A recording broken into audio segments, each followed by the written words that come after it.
मैं 17 साल का था तो बड़े भाई ने स्टॉक एक्सचेंज में उन्होंने पहली मरतबा भेजा, तो मुझे पता नहीं था स्टॉक एक्सचेंज क्या होता है। 32,000 रुपये की मेंबरशिप खरीदी, 2,500 रुपये का टेलीफोन बूथ लिया, 500 रुपये का टेलीफोन जो है। तो ये थी इब्तिदा। मिड 70s के अंदर जब इस लेवल की क्रॉस द बोर्ड नेशनलाइजेशन हुई, हम तो फारिग हो गए। और उसमें तो सारे इन्वेस्टर्स जो है वो ख़त्म हो गए, फिर लोग बड़े बददिल हो गए, और जो मैं समझता हूँ अभी तक पाकिस्तान उसका खमियाजा भुगत रहा है।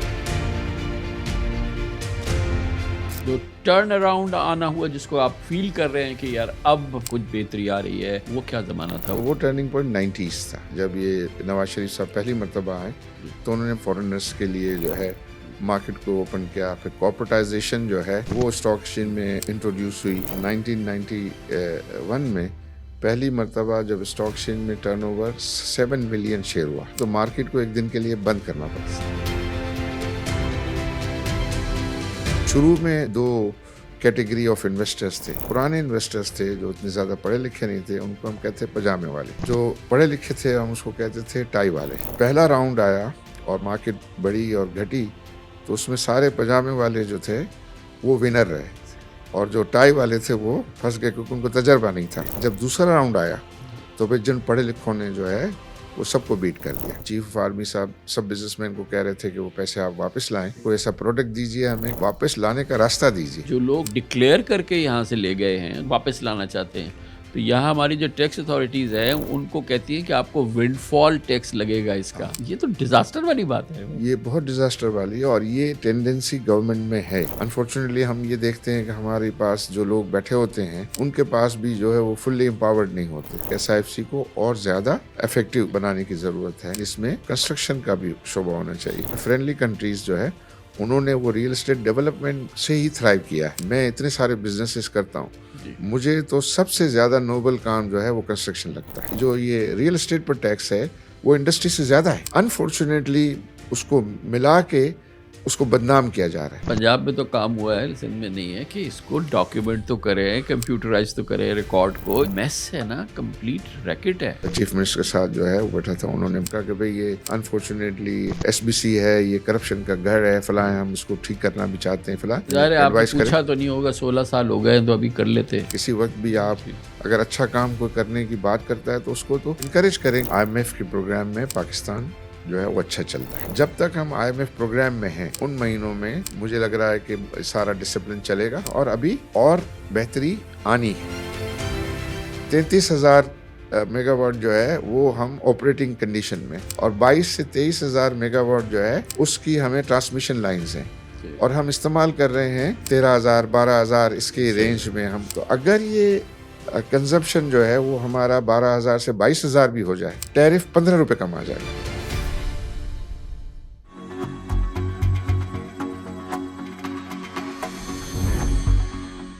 आज के हमारे इस बहुत ही इंटरेस्टिंग नुक्ता पॉडकास्ट में पाकिस्तान में बिजनेस, इकोनॉमी, इंडस्ट्री और स्टॉक मार्केट की एक बहुत ही अहम शख्सियत हमारे साथ मौजूद है, जिनका बिजनेस ग्रुप पाकिस्तान के फाइनेंशियल और इंडस्ट्रियल स्ट्रक्चर का एक बहुत अहम सतून है। मैं बात कर रहा हूँ चेयरमैन आरिफ हबीब ग्रुप, जनाब आरिफ हबीब की। आप 1970 में मैट्रिक करने के बाद सिर्फ 17 साल की उम्र में कराची स्टॉक एक्सचेंज में दाखिल हुए और ब्रोकरेज हाउस की फाइनेंशियल स्टेटमेंट से स्टॉक मार्केट की पल्स जानने के अब माशाल्लाह माहिर हैं। 1994 में आरिफ हबीब सिक्योरिटीज़ कायम हुई थी, लेकिन मई 1998 में पाकिस्तान के एटमी तजुर्बात के बाद एक मौका ऐसा आया जब नवाज हुकूमत ने तमाम गैर मुल्की करेंसी अकाउंट्स फ्रीज किए तो पाकिस्तान स्टॉक एक्सचेंज में खलबली मच गई और चंद दिनों में मार्केट कैपिटलाइजेशन आधी हो गई। ये वो मौका था जब एक भगदड़ में लोग अपने शेयर्स बेच रहे थे, जबकि आरिफ हबीब मुसलसल पाकिस्तान स्टॉक एक्सचेंज में इन्वेस्टमेंट को इनकरेज कर रहे थे। सिर्फ 2 साल में मार्केट ने पलटा खाया और वक्त ने साबित किया कि आरिफ हबीब के रिस्क लेने के हौसले ने उन्हें बिजनेस और पाकिस्तान स्टॉक एक्सचेंज की बुलंदी पर पहुंचा दिया। आरिफ हबीब 6 बार कराची स्टॉक एक्सचेंज के मुंतखब सदर और चेयरमैन रहे हैं और सेंट्रल डिपॉजिटरी कमेटी CDC और पाकिस्तान के फाउंडिंग मेंबर और चेयरमैन भी रह चुके हैं। 2006 में आरिफ हबीब ग्रुप ने सऊदी ग्रुप अल्तवारकी के इश्तराक से पाकिस्तान स्टील मिल्स खरीदी थी। ये पाकिस्तान की मईशत का टर्निंग पॉइंट था, लेकिन अफसोस सदअफसोस साबिक चीफ जस्टिस इफ्तिखार चौधरी के फैसले ने इस प्राइवेटाइजेशन को ख़त्म कर दिया और इसके साथ ही पाकिस्तान की इंडस्ट्रियलाइजेशन को, पाकिस्तान में प्राइवेटाइजेशन के मुस्तकबिल को नाकाबिल तलाफ़ी नुकसान पहुँचाया। आरिफ हबीब ग्रुप को नुकसानात का सामना भी करना पड़ा, ताहम ये हकीकत है कि 1994 से 2017 तक आरिफ हबीब ग्रुप ने तकरीबन हर साल एक नया संग मील अबूर किया है। ये पूरी कहानी, ये पूरी दास्तान, ये तारीख़, इस सब पे बात करेंगे और पाकिस्तान की तारीख़ को साथ लेके चलेंगे, जैसा कि हम इस पॉडकास्ट में करते हैं मोहतरम आरिफ हबीब के साथ। बहुत बहुत शुक्रिया आरिफ भाई, आपने हमें ज्वाइन किया। बहुत पहले तो शुक्रिया। हमारे आम पाकिस्तानियों को ये बताइए, हमारे कारोबार और बिज़नेस के लोगों को, जो कि आपको माशाल्लाह बहुत मुतारिफ़ हैं, आपको अच्छी तरह से जानते हैं, लेकिन जो इब्तिदा जिस पे मैंने थोड़ी सी नज़र डाली, ये इस कारोबार में, बिज़नेस में, मार्केट में एंट्री जो है, ये कैसे हुई और क्यों हुई?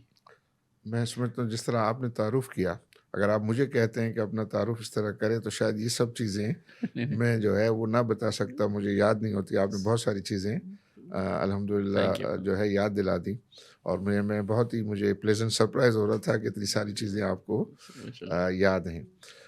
बिल्कुल आपने जिस तरह कहा था, मैं 17 साल का था, तो बड़े भाई का एक विज़न था। बड़े भाई हमारे शिपिंग कंपनी में जो है टैक्स के हेड थे, और वो लंच टाइम में स्टॉक एक्सचेंज जाते थे, सही। और ट्रेडिंग हॉल वहाँ ओपन आउट का सिस्टम होता जी, था। जी, जी। तो वो क्राई होती थी। विजिट ओपन आउट का सिस्टम, और वो विजिटर्स गैलरी में जो है वो लंच टाइम में उस एक्टिविटी को देखा करते थे। तो उन्होंने उस चीज़ से ये जो है फाइंड आउट किया कि इस सारी एक्टिविटी में जो है ये ब्रोकरेज बिजनेस जो है वो ज़्यादा सेफ एंड सिक्योर है, क्योंकि मार्केट चाहे ऊपर जाए चाहे नीचे जाए, ब्रोकर जो है वो उसको अपनी कमीशन। तो उन्होंने ये फैसला किया कि वो यहाँ स्टॉक ब्रोकरेज बिजनेस सेटअप करेंगे, और उसके लिए उन्होंने मुझे आइडेंटिफाई किया, और उन्होंने कहा कि ये बिजनेस जाके आपको जहाँ मगर वो आरिफ भाई, सेटअप। उस वक़्त तो आप 16-17 साल के थे। मैं 17 साल, बस आपने जिस तरह कहा कि मैट्रिक जी, के जी, बाद जी। जो है, जी, जी। बल्कि मैट्रिक के बाद मैं जो है वो मैट्रिक में तो मैंने साइंस सब्जेक्ट लिया हुआ जी, था, जी, और जी, जी। मेरे ये मैथ्स में 99 थे, जी, जी। और फिज़िक्स में जो है 89 थे। तो माशाल्लाह। मैं उसमें ब्रिलियंट था, तो स्टूडेंट उन्होंने ऑब्वियसली। कहा उन्होंने कहा कि नहीं, आपको कॉमर्स लेना है आपको कॉलेज अच्छा, में। अच्छा, अच्छा। तो मैं टीचरों के पास गया, हाँ, तो उन्होंने कहा आप पागल हो, आपके इतने अच्छे नंबर ये हाँ। हैं। वहाँ तो बुरा तो समझा, उस ज़माने में बुरा समझा हाँ, जाता था आज तो साइंस के मैंने कहा अलावा। नहीं, वो भाई का जो है वो हाँ, हुक्म है, उसको मुझे ओबे करना है। फिर उन्होंने अपने दोस्त को अरेंज किया, मुझे वो अकाउंट सिखाते थे, और यूँ फिर मैं जब स्टॉक एक्सचेंज में उन्होंने पहली मर्तबा भेजा, तो मुझे पता नहीं था स्टॉक एक्सचेंज क्या होता है। और फिर उसके बाद वहाँ से हमने शुरू किया, और बड़ा मॉडेस्ट, ये समझिए कि उस वक्त उनके पास 35,000 रुपये का कैपिटल था। उसमें वो 32,000 रुपये का उन्होंने मेंबरशिप खरीदी, उस वक्त मेंबरशिप की प्राइस ये थी, अच्छा, और 2,500 रुपये का टेलीफोन बूथ लिया, सही, जो ट्रेडिंग हॉल में होता था, सही। और एक 500 रुपये का टेलीफोन जो है। तो ये थी इब्तिदा यहाँ से, और चूँकि तो ऑफ़िस आरिफ वहाँ भाई, नहीं ये था। तो बड़ी एक जो आपके भाई साहब थे, अल्लाह उनको जवारे रहमत में जगह, अब्बा हबीब साहब की जी, आप बात कर रहे जी हैं, तो हमारे। बड़ा विजन था एक नौकरी करते हुए शख्स का ये करना, और फिर वहाँ जाके ऑब्जर्व करना, और फिर उन्होंने सोचना कि जो इसकी बेस्ट डील है वो ये कि हम ब्रोकरेज करें, जो बाई कर रहा है सेल कर रहा है हम वहाँ पे बीच में हो, और फिर आपको उन्हें उन्हें टिप करना, क्योंकि उस वक्त तो बड़ी यंग एज थी ना, जी, और फिर एक इतना बड़ा रिस्क लेना, जी। ये सारा कॉम्बिनेशन बड़ा बड़ा रिमार्केबल है। जी, बिल्कुल, आई थिंक उनको, चूँकि एक तो मैं जब उस एज में था, जी, जी। तो मैं स्पोर्ट्स में बहुत एक्टिव था। अच्छा, तो स्पोर्ट्स की जो है वो एक्टिव देखकर उनको शायद ये जो है वो एतमाद भी था, ज़ाहिर में उनका छोटा भाई भी था, और बच्चों की तरह जी, था, जी। और मेरे वालिद की तरह उन्होंने किया। और उनका वो विज़न आप देखें कि उन्होंने वो जो सीड सो किया था, उसमें आरिफ हबीब और उनके जो बच्चे हैं, आबिद जी, अली हबीब, ज़ाहिद अली हबीब, शाहिद अली हबीब, तो अब आरिफ जी, जी, हबीब जी, जी, सब को जो है माशाल्लाह, हेड हाँ। करते हैं। तो वो सब के सब अल्हम्दुलिल्लाह उस प्लेटफ़ॉर्म को जो है वो इस्तेमाल करके आप देखें कि उन्होंने अच्छा, अल्हम्दुलिल्लाह। अभी थोड़ी मैं इधर रुकूँगा, अब्बा अली हबीब साहब की बात करें, क्योंकि बहुत रिमार्केबल पर्सनैलिटी इमर्ज कर रही है उनकी। अच्छा, उन्होंने कुरान भी हिफ्ज़ किया अरे भाई, जी, फिर उनके बच्चों ने भी कुरान जी हिफ्ज़ किया, बिल्कुल। मतलब ये भी साइड बड़ी। और ये जो वो खुद भी हाफ़िज़ थे, जी, उनका जी। बेटा शाहिद भी वाह! अल्हम्दुलिल्लाह हाफ़िज़ है। जी। उनकी जो पोती है वो भी हाफ़िज़ है, पोता भी जो है वो हाफ़िज़ है। तो अल्हम्दुलिल्लाह सब ने उनकी जो है इस लेगेसी को जो है वो फ़ॉलो किया है, और उसको इस ये चीज़ जो है अल्हम्दुलिल्लाह अल्लाह ने बहुत मेहरबानी की है। तो आरिफ भाई, जब ये शुरू किया ब्रोकरेज हाउस, तो व्हिच ईयर इट वाज़? ये ये 71 था, 71 था। 71। अच्छा, तो वॉर हो चुकी थी? फिर उसके बाद वॉर हुई, और मार्केट जो है 3-4 महीने के लिए बंद हो गई। सही है। तो अब दोनों भाई हम सोच रहे थे कि भाई अब ये तो काम बंद हो गया तो अब कुछ और जो है वो करें, लेकिन उस दौरान में ही उसकी ओपनिंग की अनाउंसमेंट हुई और फिर उसके बाद नेशनलाइजेशन का दौर शुरू हुआ और वो डिफ़िकल्ट पीरियड था। लेकिन चूँकि वहाँ ओवरहेड्स कुछ ज़्यादा थे नहीं, हम सही। खुद ही ज़्यादातर जो है वो काम करता था मैं। तो अ, आई भाई ये टेक्निकल चीज़ थी ना, इसकी कैसे ट्रेनिंग कैसे ली, कैसे इसको समझा, कैसे किया? ये तो मतलब ऑब्वियसली आप रन करना ब्रोकरेज एक तरह से या किसी और को हायर भी किया था। और इसमें बड़ा उसकी इंटरेस्टिंग कहानी है। एक तो ये था कि ज़ाहिर है शुरू में जब आप जाते हैं तो आपको क्लाइंटेल बनाने में वक़्त लगता है। तो वो एक दिन मशवरा हुआ कि जो मार्केट की जो मूवमेंट होती है, तो उसमें हम डे ट्रेडिंग करें। और वो डे ट्रेडिंग का मैंडेट मुझे मिला और जब वो मैंडेट मिला खुद तो हमने करें ट्रेडिंग। हाँ, हाँ। तो कि डे ट्रेडिंग में जो है हाँ। कोशिश करें। तो उसमें जब किया तो वो जो भी ट्रांज़ैक्शन करते थे वो उल्टी पड़ जाती थी और उसमें फिर जो है वो नुकसान हुआ। तो नुकसान हुआ तो भाई ने हिसाब लिया कि भई क्या- आपने नुकसान, मैंने कहा आप ही ने तो कहा था मुझे। तो उन्होंने कहा मैंने ये तो नहीं कहा था कि आप नुकसान करें। तो एनी हाउ फिर अल्लाह ताला ने और जो है वो मौके दिए तो वो सब चीज़ें जो हैं वो जी। बेहतर हुई। हम्म। और फिर ये जब जिस तरह मैंने बताया कि वॉर, उसके बाद नेशनलाइज़ेशन और फिर जो 1973 से जो है मगर वो टेक अरे ऑफ भाई हुआ। आपने एजुकेशन साथ रखी जी, और साथ उसको कैसे डिवाइड साथ वो करते थे? कॉलेज की एजुकेशन थी। इवनिंग इवनिंग में जो है अच्छा। वो हम ज़ाहिर मैं कॉमर्स ग्रेजुएट हूँ तो वो सही। जो है इवनिंग में हम करते थे, दिन को जो है वो काम करते थे, शाम को जो है वो ये एजुकेशन तो साथ साथ जारी रहे। लेकिन आई थिंक कॉलेज की तो जो एजुकेशन थी ही थी, लेकिन स्टॉक एक्सचेंज जो है वो तो आई थिंक बहुत हार्वर्ड से भी बड़ी यूनिवर्सिटी है एजुकेशन थी। वहाँ, क्योंकि वहाँ इतना कुछ जो है वो सीखने को है कि आप यानी सारी कंपनीज, सारे सेक्टर्स, पॉलिटिक्स, इंटरनेशनल चीज़ें, उन सब पे आपको नज़र रखने की ज़रूरत है। जो आपने कहा कि भई ये किस तरह आपने टेक्निकल चीज़ें आप जी। करें, तो उसमें ये था कि भाई साहब चूँकि उनका टैक्स से वास्ता था, तो लोग वहाँ मार्केट में उनका रेपुटेशन ये था कि वो चार्टर्ड अकाउंटेंट हैं और पढ़े लिखे। तो उस वक़्त जो स्टॉक एक्सचेंज में इतने ज़्यादा पढ़े लिखे सही। लोग कम हुआ करते थे। सही।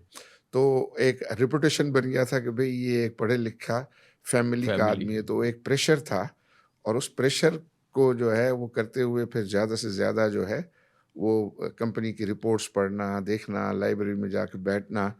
फिर ये जब उस वक़्त स्टॉक एक्सचेंज की जो कंपनीज़ की अनाउंसमेंट्स आती थी, वो ट्रेडिंग हॉल में सील सही। कवर ओपन होता था। अच्छा, अच्छा। तो मैं ऐसा करता था कि उस अनाउंसर के बराबर में खड़ा हो जाता था और मैं खुद सब चीज़ें उसमें एक आध चीज़ वो अनाउंसमेंट करता था मैं, लेकिन सारी चीज़ें उससे खड़े होके पढ़ लेता था। सही।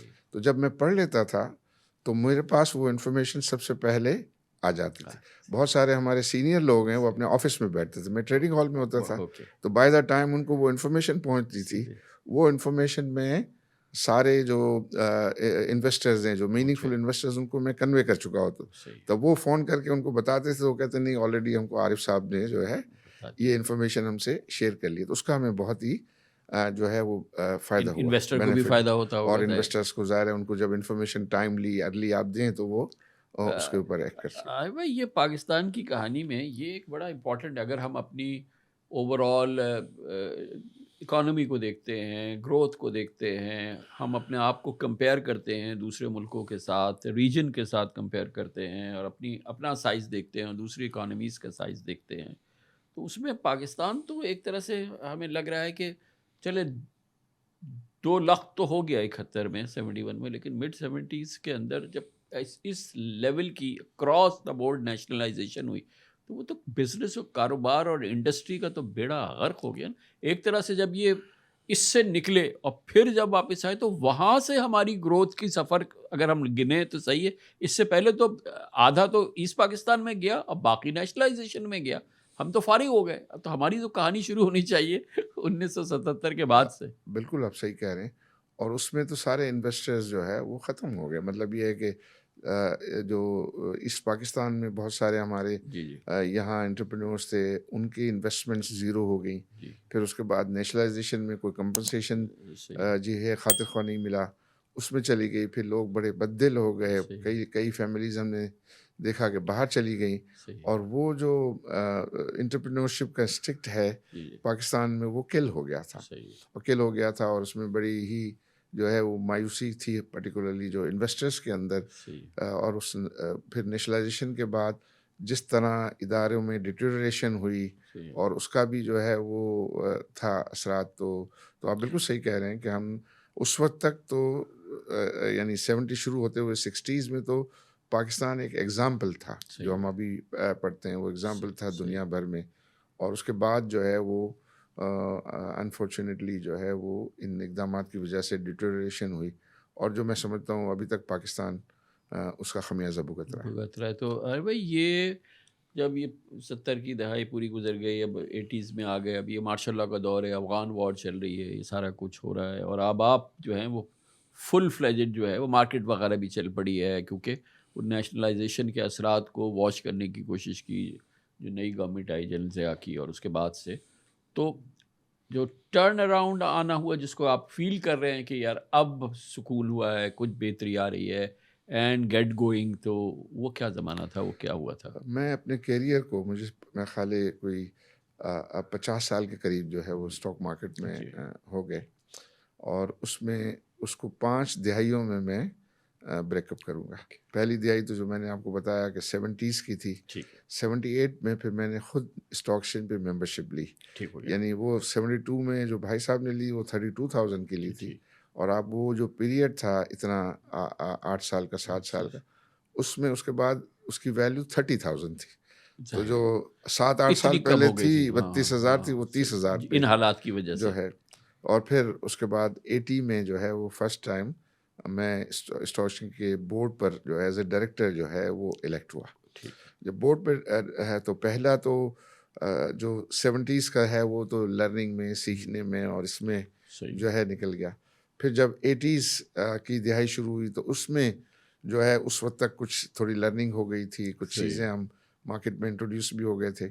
तो उसके बाद से जो है वो स्टॉक एक्सचेंज के जो बोर्ड में कंट्रीब्यूट करने का जो है वो मौका मिला। तो उसी दिहाई में फिर मैं डायरेक्टर इलेक्ट हुआ, फिर ट्रेजरर इलेक्ट हुआ, फिर वाइस प्रेसिडेंट इलेक्ट हुआ, और फिर प्रेसिडेंट का जो है वो जी। इलेक्शन हुआ।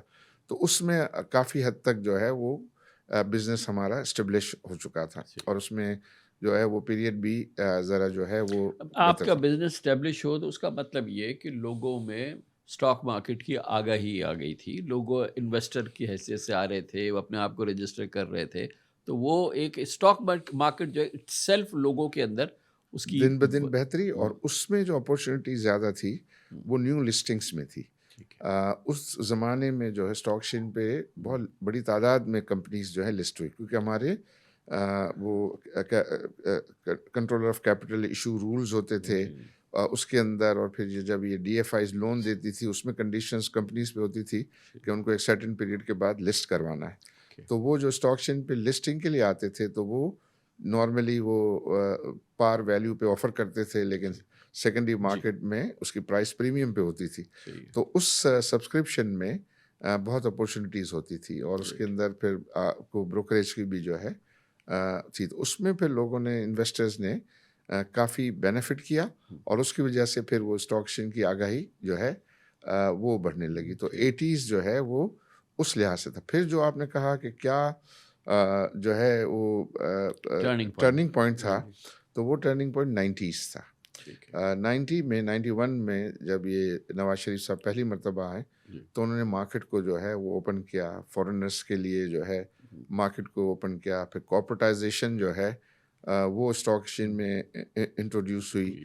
और उसके बाद फिर ये रिसर्च का हुँ, कॉन्सेप्ट जो है वो शुरू हुआ। जी। आया, क्योंकि जब आप इंटरनेशनल इन्वेस्टर्स को सर्विस करते थे तो उस वक्त इसकी जी। नीड होती थी। तो सही। कुछ हमारे जो फॉरवर्ड लुकिंग मेंबर्स थे हुँ, उन्होंने उसको जल्दी से इस चीज़ को ग्रैब किया, और उसमें फिर बाद में सही। तो वो और लोगों ने उनको फिर फॉलो किया।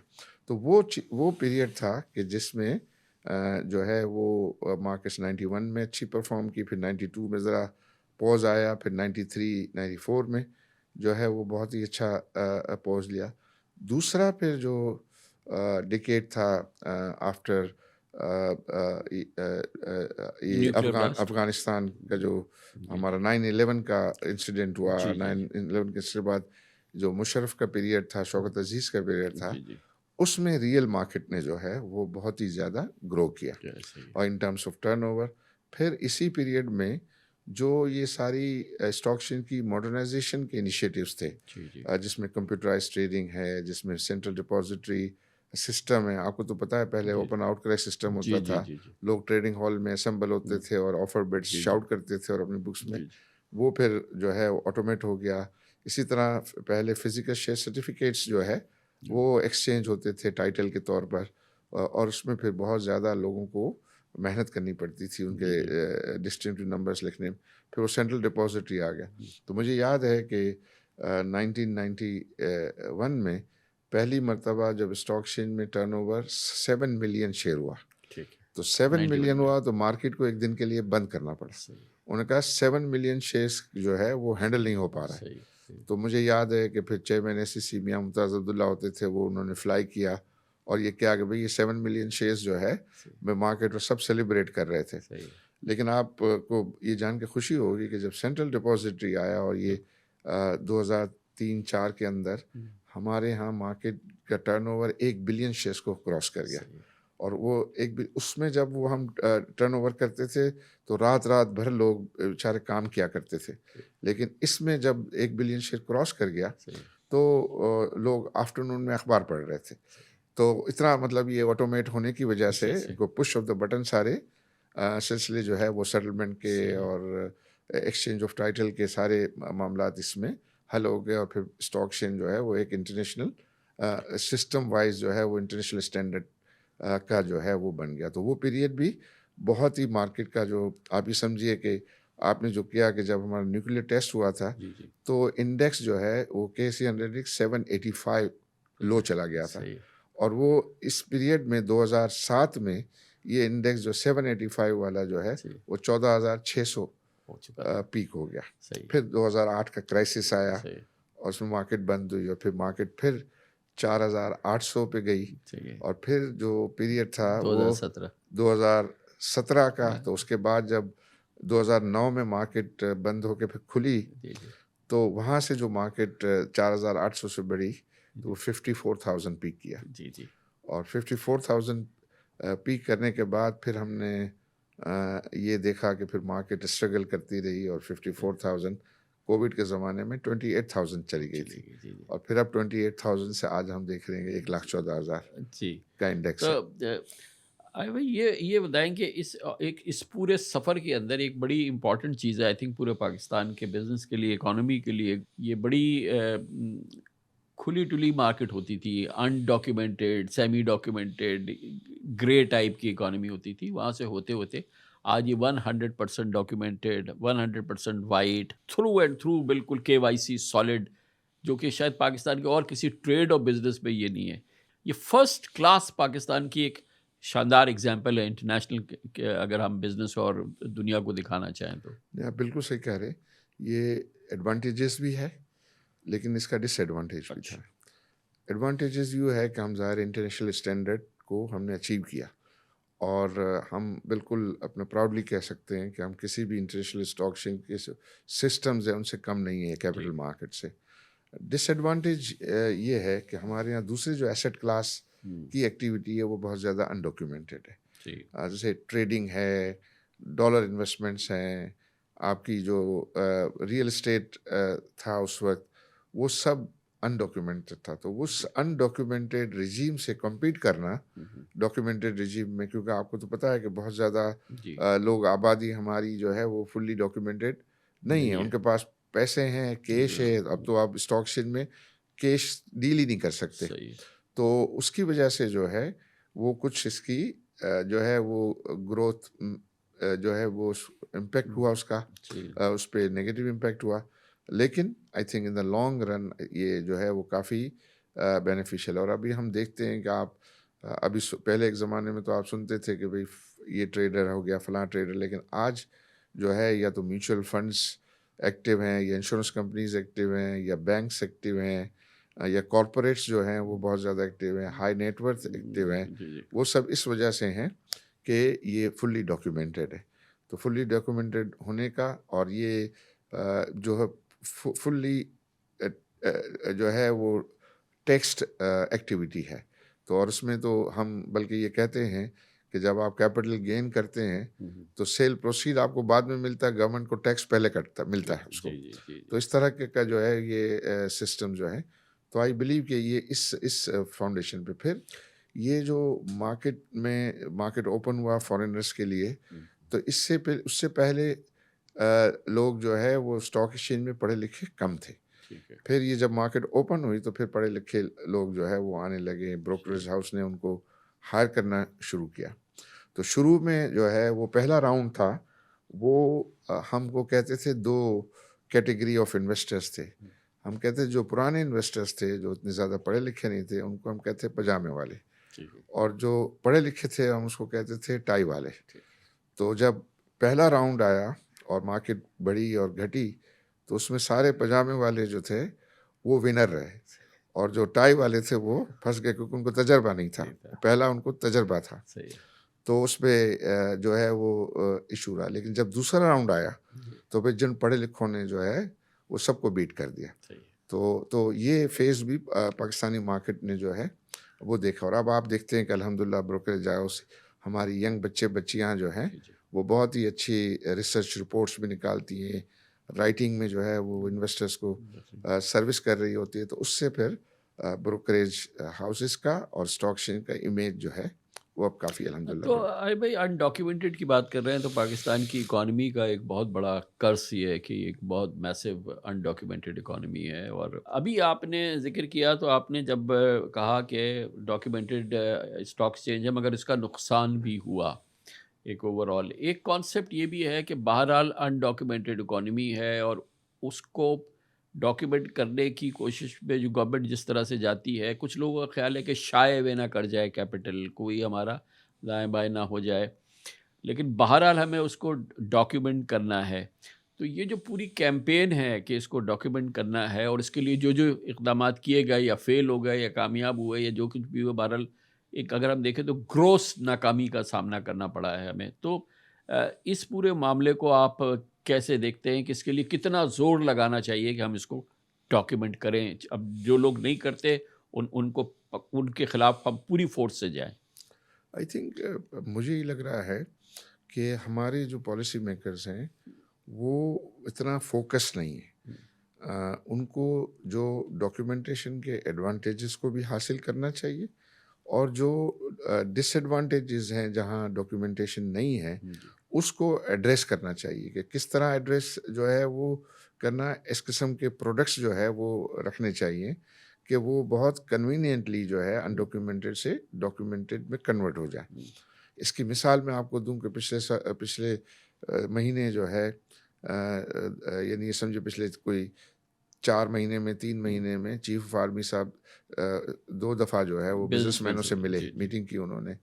तो उधर उन्होंने कहा कि आप पैसे अपने, सब बिजनेसमैन को कह रहे थे कि वो पैसे आप वापस लाएं। हुँ, और लोगों ने कहा कि जी हम ले आना चाहते हैं, लेकिन हमें वापस लाने का रास्ता दीजिए। जी, तो कोई रास्ता दीजिए, कोई ऐसा प्रोडक्ट दीजिए हमें कि हम वो पैसे, ठीक है हमसे जी। गलती हुई कह दें या हमने किसी वजह से जो है वो हम ले गए पैसे बाहर, अब हम वापस लाना चाहते हैं। अरे भाई, ये आई एम सॉरी मैं इंटरजेक्ट कर रहा हूँ। एक तो ये मामला है कि हम वापस लाना चाहते हैं, हम गलती से ले गए। आपके शायद इल्म में हो कि जो लोग गलती से नहीं ले गए, डिक्लेयर करके यहाँ से ले गए हैं, 2 साल 3 साल हो गए, अब वो अपनी वापस लाना चाहते हैं।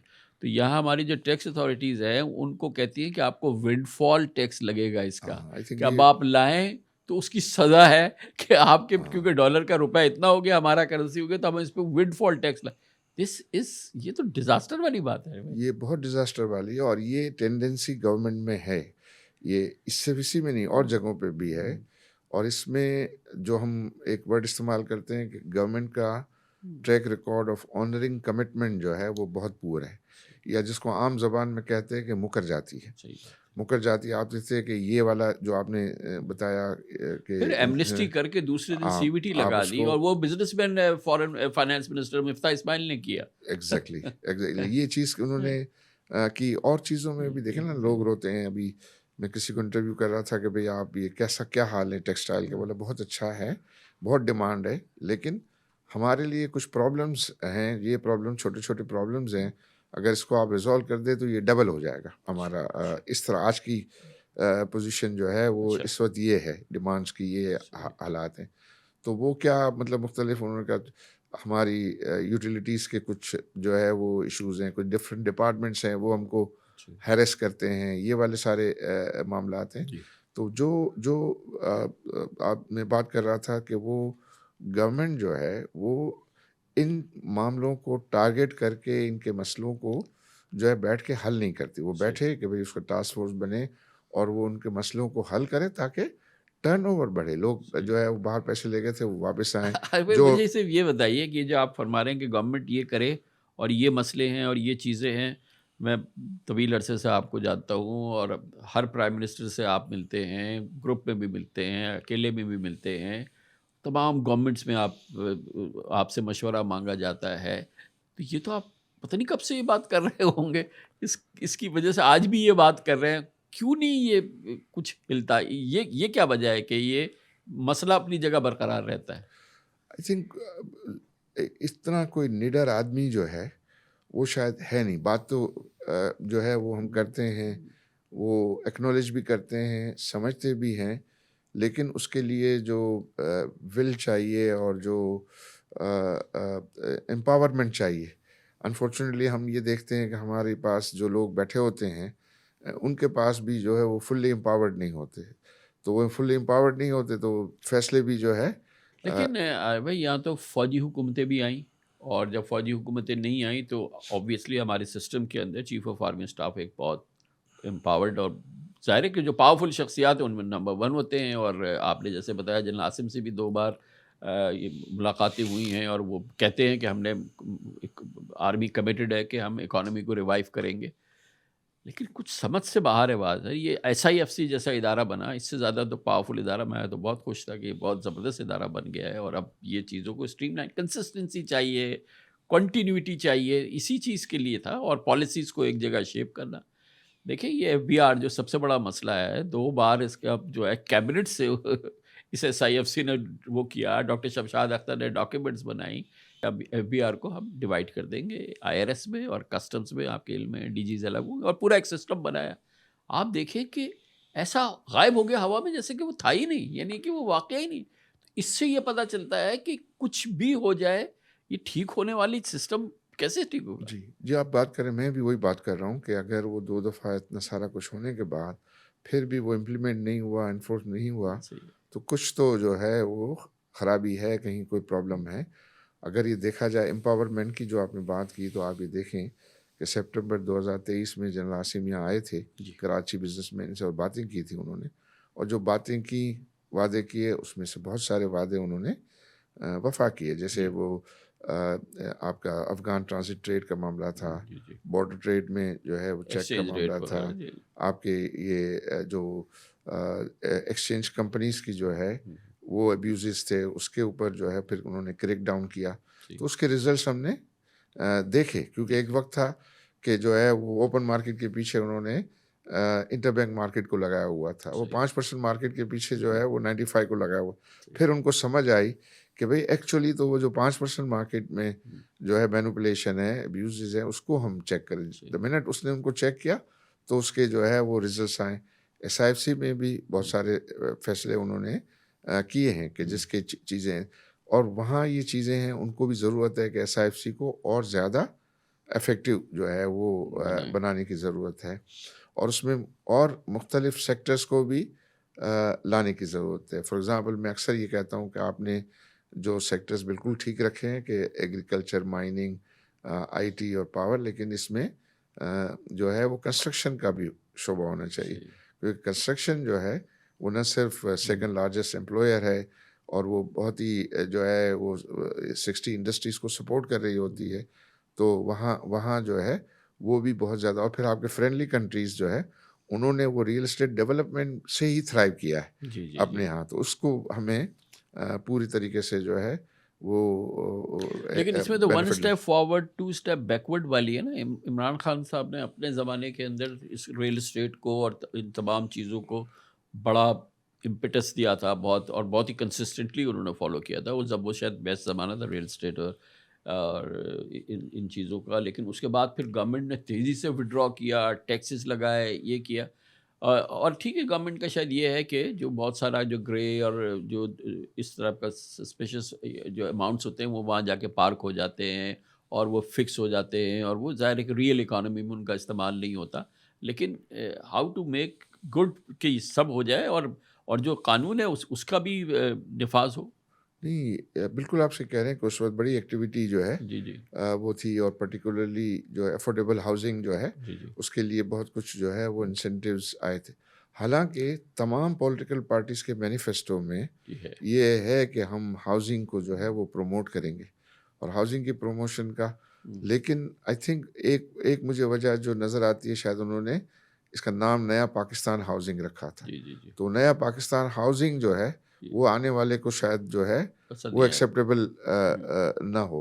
अदरवाइज़ कुछ उसमें सब्सिडीज़ के एलिमेंट थे, हुँ। लेकिन वो सब्सिडीज़ के एलिमेंट को भी उस वक़्त रैशनलाइज़ जो है वो किया जा सकता, और कहीं बहुत सारी जगह पे इसके स्कोप था कि सब्सिडीज़ की ज़रूरत के बगैर भी जी। आप है। अनफॉर्चुनेटली फिर उसके बाद जो है वो इंटरेस्ट रेट बढ़ गए, तो जी, वो जी। फिर मॉर्गेज फाइनेंसिंग जो है अनवायबल हो गई। वैसे मैं अब समझता हूँ कि अब दोबारा ये वाइब्स आ रही हैं और बातें आ रही हैं कि अब प्राइम मिनिस्टर साहब जो है वो ये चाहते हैं कि हम कैसे ये कंस्ट्रक्शन इंडस्ट्री को जो है वो प्रमोट करें, और इसमें किस तरह एक्टिविटी को बढ़ाया जाए, और वो तजावीज़ जो है वो इसको मांग रहे हैं। और कामरान भाई, अभी इस वक्त मेरा ये ख्याल है कि आज पाकिस्तान जिस सिचुएशन में है, जी, जी। हम ये तो कहते हैं कि तमाम हमारे मैक्रो इकोनॉमिक फैक्टर्स जो है वो बेहतर हो गए, लेकिन अभी भी हम दो चीज़ों में वी आर लेगिंग बिहाइंड। जी, एक तो है जो एफबीआर रेवेन्यू में हम सही। जो है पीछे हैं, ज़रूर। और हम ग्रोथ के हमारे जो टारगेट हैं जीडीपी ग्रोथ के, बहुत उसमें हम मिज़रेबल है। पीछे हैं। तो हाँ जी। मुझे तो मैं तो इतने सालों से, और मैं जी। एक ऐसे प्रैक्टिशनर हूँ मुख्तलिफ सेक्टर्स में, जी, जी, तो जी। मुझे तो सिर्फ एक ही सूरत नज़र आती है कि ये कैसे हम इसको ठीक कर सकते हैं। मुझे तो लगता है कंस्ट्रक्शन को प्रमोट कर रहे हैं। हमने एक कैलकुलेशन की कि अगर ये जो जितनी भी कंस्ट्रक्शन मटेरियल की इंडस्ट्री है, जी, वो ऑन दी एवरेज वो 40-45% कैपेसिटी पे ऑपरेट हो रही है। सही है, अगर ये 80% पे ऑपरेट होना शुरू हो जाए, सही तो है, गवर्नमेंट को 500 अरब का रेवेन्यू जो है वो बढ़ जाए, सही है। और उससे 1 आध परसेंट का जीडीपी ग्रोथ जो है वो भी बढ़ सकती है। बढ़ जाए, और उससे फिर जॉब क्रिएशन के जो मौके हों, कि जो लोगों को शिकायतें हैं। मतलब टर्न अराउंड कर सकती है हमारी कंस्ट्रक्शन रियल एस्टेट इंडस्ट्री जो हाँ, है तो ये जहाँ आप दूसरी चीज़ों पे तवज्जो दे रहे हैं, मैं कहता हूँ, मैं अगर प्राइम मिनिस्टर हूँ तो मैं इसके पीछे लग जाता, और सही है। मैं लग के और इस चीज़ को इंश्योर करता कि इसमें, और इसमें कोई ये कोई रियायत नहीं मांग रहे नहीं, इसमें कि नहीं, भाई सही, आप टैक्स की रियायत करें, सही। टैक्स रियल एस्टेट डेवलपमेंट पे पूरे हैं। जनरली कैश इकोनॉमी के इतनी ज़्यादा आप कहते हैं कि इसका एक मीनिंगफुल यूज़ हो सकता है और इसमें केयरफुल होने की बात की, जैसे कि जब भी ये बात हुई है कि 5000 डिनोमिनेशन के नोट को हम ख़त्म कर दें, तो आपने उसको अपोज़ किया कि ऐसा नहीं करना चाहिए। हम ये समझते हैं कि जैसे 5000 डिनोमिनेशन का जो नोट है, ये एक बड़ा कैरियर है इसका और इस ज़ाहिर है कि एक बड़ा नोट है जिसमें वो पार्क हो जाता है और फिर हो जाता है। तो इसको फिर कैसे मैनेज करें? मैं इसको बहुत सोचता हूँ, और सोचता हूँ तो मुझे उसके 2-3 जो है वो जवाब आते हैं, और वो ये आता है कि अगर आप इसके ऊपर ज़्यादा जो है वो सख्ती करेंगे, तो लोग जो है वो डॉलर में कन्वर्ट हो जाएँगे, और अगर वो कैश में फिर भी वो चाहते हैं, तो वो इसको इंस्ट्रूमेंट, डॉलर को इंस्ट्रूमेंट जो है वो बना लेंगे, और डॉलर को इंस्ट्रूमेंट बना लेंगे तो वो तो किसी सूरत हमारी सही है। इंटरेस्ट में नहीं है। दूसरा रीज़न मुझे इसमें ये लगता है कि देखिए कि इम्पोर्ट स्टेज पर और प्रोडक्शन स्टेज पर, दोनों स्टेज पर सब्सटेंशियल टैक्सेस जो है वो लग जाते हैं। टर्नओवर होता है ना आपका, जी, अगर जी। 80 बिलियन का अगर इंपोर्ट है, और आजकल 60 बिलियन का इंपोर्ट है, जी, जी। तो 60 बिलियन जो इंपोर्ट हो रहा है, तो उस पे तो आपका कस्टम ड्यूटी, सब सेल्स दिया टैक्स, जाता है। इनकम टैक्स सब लग गया ना। सही है। अब अब जो उसका इंक्रीमेंटल मार्जिन है, जी, ट्रेडिंग का मार्जिन है, वो कैश की वजह से जो है वो अनटैप रहता है। इसी तरह अगर मैन्युफैक्चरिंग है, तो मैन्युफैक्चरिंग के स्टेज पर आपको जो है वो वहाँ भी excise duty, sales tax, income tax, जो फिक्स टैक्स है, वो सब चीज़ें जो है वो लग रही होती है, और बिल्कुल, उसके बाद जो, और वो डॉक्यूमेंटेड होता है जो सही। मैन्युफैक्चरिंग है। उसके बाद जो ट्रेडिंग है कि भाई वो अगर होलसेलर के पास गया, होलसेलर के पास किसी और ट्रेडर के पास गया, फिर अल्टीमेट दुकानदार के पास गया, तो वो जो चेन है वो कैश की वजह से जो है अनटैप रहती है। सही, अब उसकी वजह से अगर आप वो जो टर्नओवर को अगर आप कम कर सही, देंगे, सही। तो आप ये सब्सटेंशियल अपनी रेवेन्यू का हुँ, जो है वो एवेन्यू को जो है वो लूज़ करेंगे। सही। तो वो आई थिंक किसी सूरत में जो है वो हमारा, क्योंकि आपको पता होगा कि जब भी ये सख्ती आती है तो ये जो जितने भी रिटेलर्स हैं दुकान बंद करके बैठ जाते हैं जी, जी, जी। कुछ अरसे के लिए, और फिर सही, गवर्नमेंट के ऊपर जो है प्रेशर वो आता है। प्रेशर पड़ता है। अब ज़ाहिर है ये डिज़ायरेबल तो नहीं है कि ये सही, कैश इकोनॉमी हो, सही, कि इसके डॉक्यूमेंट तो करना है। अब सही, उसको आप ऐसे इंसेंटिवाइज़ करें, मुख्तलिफ जगहों पे प्रेज़ेंटरी टैक्स टाइप का चीज़ें जो हैं वो करके लोगों को इनकरेज करें। और सही। जैसे रियल एस्टेट है, अब रियल एस्टेट में मैं कहता हूँ उसको, चूँकि हम तो हुँ, रीट के बड़े प्रोपोनेंट हैं, सही, रीट, जी। और उसमें वो 100% डॉक्यूमेंटेड है। तो उसमें जो सबसे बड़ा प्रॉब्लम आता है, वो ये आता है कि जो बायर है, बायर ऑफ हाउसेज़ है और हुँ, ऑफिसेज़ है और शॉप्स हैं, उनके पास वेल्थ रिकंसिलिएटेड फंड्स नहीं होते, या जिसको आप बोलते हैं कि सोर्स की रिकंसिलिएशन नहीं होती है। जी, जी। तो वो फिर वो कहते हैं कि भाई हमारे पास तो वो नहीं है, हमें हुँ, इशू हो जाएगा। हुँ, तो वो फिर कैश कहते हैं। तो जो इवन बहुत सारे डेवलपर्स हैं, सही, वो जो है वो चाहते हैं कि उनसे पेमेंट जो है वो डॉक्यूमेंटेड हो, लेकिन बायर जो है वो इंसिस्ट करता है कि मैं तो आपको जो है वो क्या, जब वो कैश में देता है तो फिर वो डेवलपर भी आगे हुँ, कॉन्ट्रैक्टर को भी कैश हुँ, देता है, फिर सही, चीज़ें जो खरीदी जाती हैं कंस्ट्रक्शन मटेरियल वो भी कैश। तो हम उसके हल के लिए सही, ये बात करते हैं गवर्नमेंट को कि आप एक सर्टेन अमाउंट तक एग्जेम्पशन दे दे वेल्थ सही, रिकंसिलिएशन की। सही। मैं अगर होता तो मैं करता कि 50 मिलियन रुपीस तक आप पहला घर या ऑफिस या दुकान खरीदेंगे, हुँ, तो आपको वेल्थ रिकंसिलिएशन जो है वो एग्जेम्प्ट होगी। सही, अगर आईएमएफ का मामला है, आईएमएफ को हम समझा सकते हैं, हम बता सकते हैं सही, कि ये हमारी इकोनॉमी के इंटरेस्ट में, फिर आप ये जब हो जाता है डॉक्यूमेंटेड फुल्ली और सब अपने हुँ, 100% जो है डॉक्यूमेंटेड रखते हैं, तो उनकी बुक्स में वेल्थ आएगी, और सही, उस प्रॉपर्टी को वो जो है बैंकेबल हो जाएगा। वो सही, बैंकेबल हो जाएगा तो आप देखें कि कितने एसेट्स ऑन रिकॉर्ड आ जाएँगे। जो आप सही, अक्सर ये कहते सही, हैं कि यार हमारी जीडीपी तो बहुत बड़ी हुँ, है, सही। रिकॉर्ड पे नहीं आती है। नहीं, तो अगर आप इमेजिन कीजिए जी, जी, कि जी, रियल एस्टेट का जो एसेट क्लास है उसका नंबर है 90 ट्रिलियन रुपीस। सही है। तो पाकिस्तान में 90 ट्रिलियन रुपीस के रियल एस्टेट हैं। हम ये स्टॉक एक्सचेंज 11 ट्रिलियन 12 ट्रिलियन इसकी सही, बातें कर, बैंक डिपॉजिट्स हम 21 ट्रिलियन की बात कर रहे होते हैं। वो 90 ट्रिलियन है, और उसमें से बहुत बड़ा हिस्सा है कि जो अनडॉक्यूमेंटेड सही, है, और वो अगर आ जाएगा तो आप जो अक्सर सही, जो है वो उसको शिकायत कर रहे होते हैं, सही, वो चीज़ भी जो है डॉक्यूमेंट है। तो हमें, जो मैंने पहले कहा था सही, कि आपको प्रॉब्लम स्पेसिफिक सॉल्यूशन जो है सही है। वो आपको जो है लाने होंगे, और उसके लिए मेहनत करनी होगी आमिर जल्दी भाई, अगर। इसमें ये जो कैश इकोनॉमी है और इस सारी चीज़ों के अंदर एक चीज़ बड़ी हुकूमत का कंसर्न है और इकोनॉमिस्ट दूसरे भी, कि हम रियल इकोनॉमी में ये पैसा नहीं आता, लिक्विडिटी है वो डिप्लॉय नहीं हो रही है रियल इकोनॉमी। आपके पास बड़ा यूनिक एक्सपीरियंस है, बड़ा ज़बरदस्त एक्सपीरियंस है।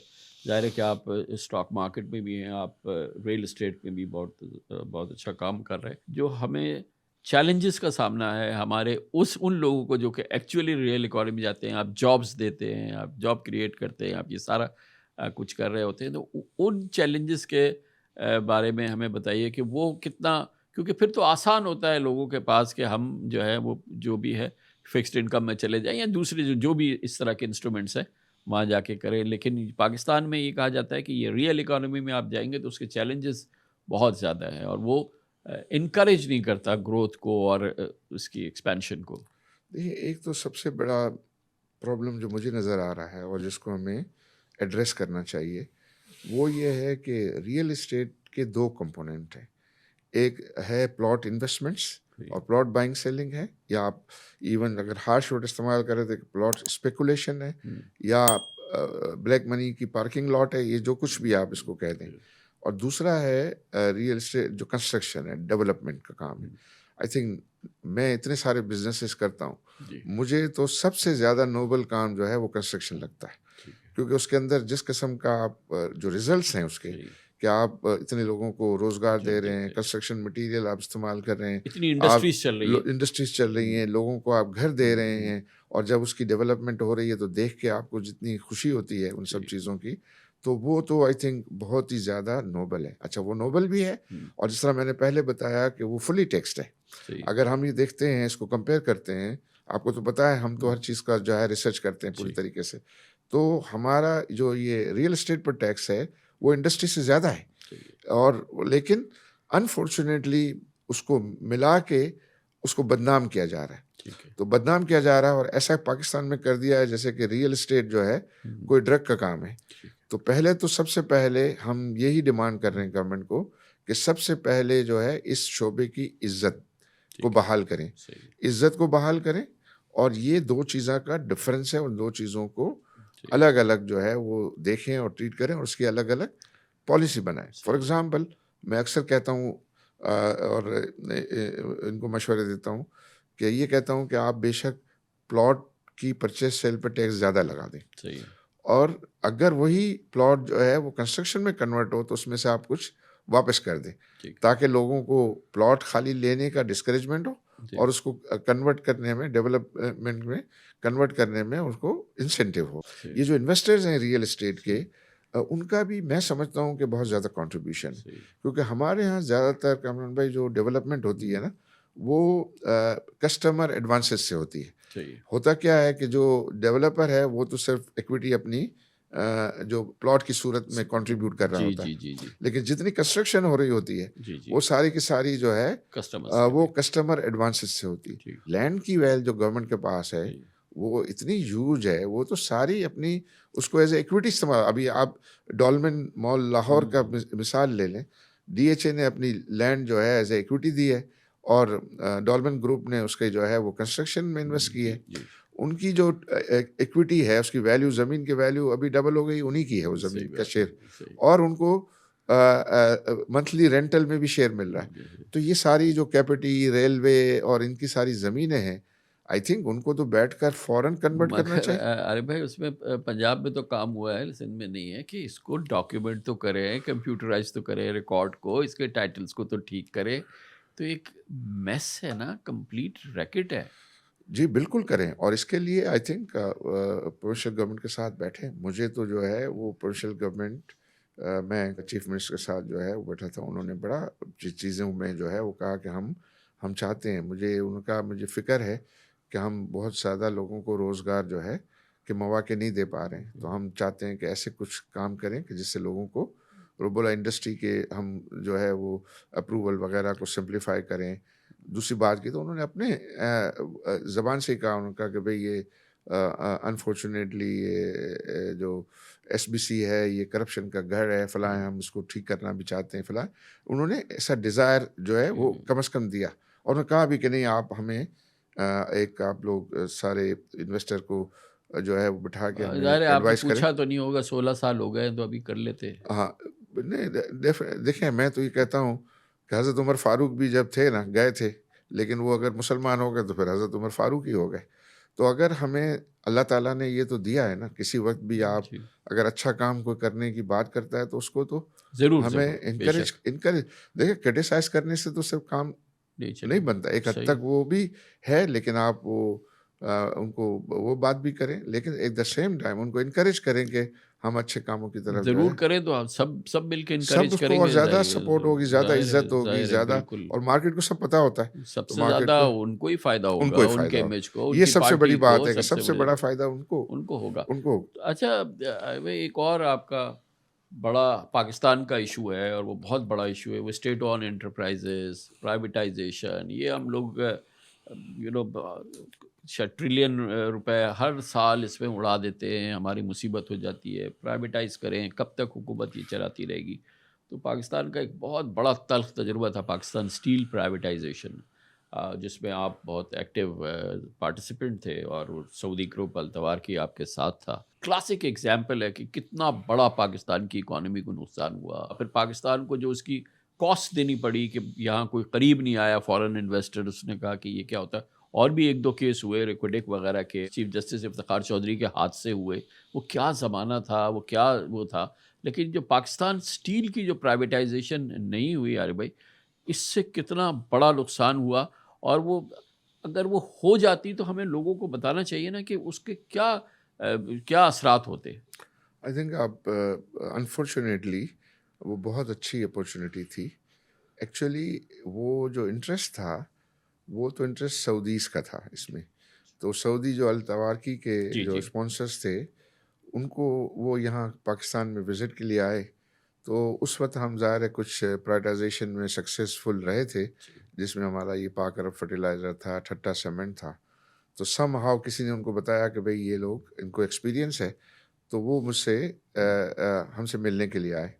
मिलने से आए और बात-वात की और उसके बाद वो कहते हैं कि I want to be my partner. Um, I said मैंने कहा कि भई I don't have that much of money to um, be your partner. Um, तो उन्होंने कहा you take 10-20% then we will invest and will bring some सही, more other foreign investors. तो फिर फाइनली वो हमें उन्होंने जो है वो 20% ऑफर किया। 20% में हम 3 ग्रुप जो है ये लकी ग्रुप, आपका सिद्दीक सन्स और हम जो है, सही, वो तो ये 20% के कंसोर्शियम को हम हुँ, रिप्रेजेंट कर रहे थे। सही, और बाकी जो 40% तवार की और 40% आपके रशियन थे। ये जी, हमारा कंसोर्शियम था जी, और हमने उसको बिड किया सही, प्रोफेशनली, क्योंकि हमको सारा एक एक्सपीरियंस था। सही, तो हमने सही तरीके से उसकी वैल्यूएशन करके इंटरनेशनल और बिडर्स के साथ कॉम्पिटिटिव बिडिंग में उसको विन किया। ठीक है। उसको विन करके हम आए तो वो तो हमारे पार्टनर्स ने तो हमें गले-गले लगाया और हमें जो है वो बहुत है, बोसे दिए है, कि भई आपने तो ज़बरदस्त इसको काम किया। और हम प्रोफ़ेशनली हम भी बहुत ही प्राउड फ़ील कर रहे थे। लेकिन हम तो जब यहाँ इस्लामाबाद से कराची पे लैंड किया, तो मीडिया पे जो चीज़ें देखी तो पता चला हमने कश्मीर पे कब्ज़ा कर लिया। तो वो वहाँ से शुरू हुआ, फिर वो पॉलिटिसाइज़ हो गया। कुछ हमारे कॉम्पिटिटर्स भी जो है उन्होंने भी हुँ, जो है वो उसकी नेगेटिव पब्लिसिटी करने लगी कि ज़मीन की ये है, फलाँ है। हालाँकि उसमें वो टोटल 19,000 एकड़ जो ज़मीन थी, उसमें से सिर्फ़ 4,200 एकड़ जो है, उस प्राइवेटाइज़ेशन का हिस्सा था जिसपे जो है वो प्लांट लगा हुआ था। बाकी जो है वो तो पार्ट ही नहीं था उसका, अच्छा, वो तो गवर्नमेंट के पास ही थी, रहनी थी। लेकिन उसको भी बहुत ज़्यादा। और फिर जो उस वक़्त उसके जो एमडी थे, वो तो चूँकि फ्री में बैठे हुए सही, थे, सही, तो फ्री में बैठे हुए थे, तो वो तो इतना बड़ा टर्नओवर को वो अपना कंट्रोल से छोड़ना नहीं चाह रहे थे। सही, तो उन्होंने भी उसकी जो है वो किया और फिर वो पॉलिटिसाइज़ हो गया। सही। और वो पॉलिटिसाइज़ हो गया तो वो कोर्ट्स ने भी उसको जो है उसी तरीके से, हालाँकि कोर्ट्स को ये भी कहा इंसाफ़ गया करना था, था ना, जी, जी, ये कहा गया था कि भई ये तो अगर जिस दिन ये मिल बंद हो जाए, हमने ये अंडरटेकिंग दी, मिल बंद हो जाए, ज़मीन वापस ले लीजिएगा। सही, तो ज़मीन को सेलेबल है ही नहीं। नहीं नहीं होगी। ये उस लेकिन वो उसको जो है वो सुनने के लिए ही जो है वो तैयार नहीं थे, क्योंकि उन्होंने ऐसा माइंड जो है बना। फिर उसमें बड़े जब जजमेंट में बहुत ही गलत डेरोगेटरी चीज़ें जो है वो डाल दी थी, तो जी, हमने फिर उसकी पर जो रिव्यू पिटीशन ऐसे भी तो फाइल की, लेकिन रिव्यू पिटीशन अभी तक लगी नहीं है। लगी नहीं है। अभी मुझे वो कह रहे थे खालिद अनवर जी, फर्म के, अब वो चूँकि ये हुआ है तो ये क्या कॉन्स्टिट्यूशनल बेंच बना है, ये बेंच बना है, तो वो कहते अभी आप उसको परस्यू करना चाहेंगे? जी, मैंने कहा मैं रिकॉर्ड तो ठीक करवाना चाहूँगा कि वो बिल्कुल, है। तो उसमें भी ये था कि वो एडिशनल इन्वेस्टमेंट के बगैर वो वायबल नहीं होना था। सही। अगर एज़ इट इज़ वो रहता, तो तो ज़ाहिर है चाहे कुछ वो रशियन होते या चाहे कोई सऊदी नहीं चला होते या चाहे पाकिस्तानी होते, वो वायबल नहीं था। ये तो सही, हम जो है इसको सही। कर रहे थे। और फिर हमारे साथ जो है वो और जो बिडर्स थे, जी, इंटरनेशनल बिडर्स, जब वो जहाज़ में थे, हम आ रहे थे वापस, तो वो मुझे इस आइल सीट पे मैं बैठा हूँ, तो दूसरी आइल जी, सीट पे वो उन्होंने कहा आपने महँगा खरीद लिया।